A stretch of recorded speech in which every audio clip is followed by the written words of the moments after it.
श्री हनुमद रक्षा स्तोत्रम. सर्व देव सारखेच असतात, फक्त रूपे वेगवेगळी. जसे गणपती, मारुती, श्रीराम.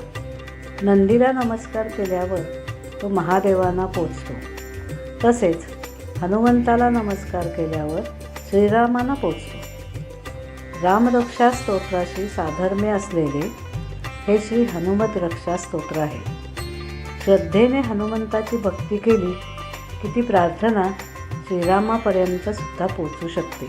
असे म्हटले जाते की चारित्र्य संपन्न, निर्व्यसनी आणि देहाने शुचिर्भूत राहणाऱ्यांना या स्तोत्राचे अतिशय चांगले अनुभव येतात.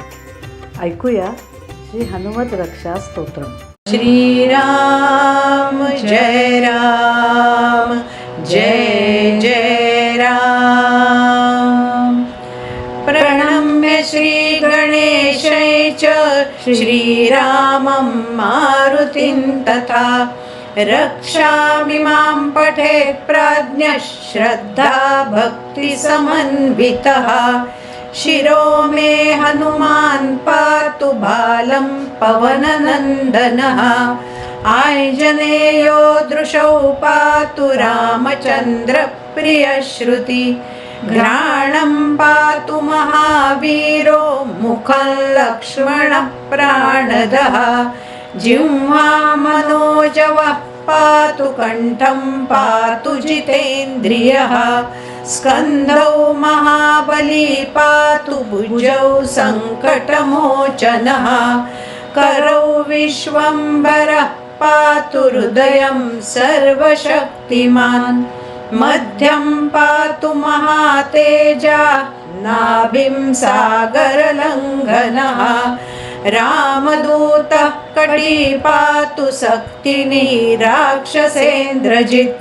ऊरू पुच्छबलः पातु भीमगर्वापहारकः. जानुनी श्रीप्रदः पातु जङ्घे लङ्काप्रदाहकः.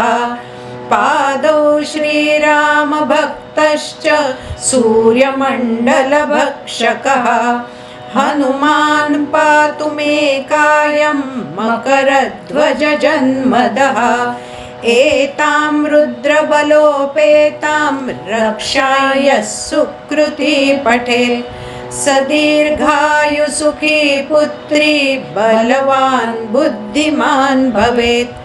इति श्रीरामरक्षास्तोत्र मनुश्रुत्य श्रीसीतारामशर्मणा विरचितं श्रीमद्हनुमद्रक्षास्तोत्रं श्रीमारुतिरायार्पणम् अस्तु.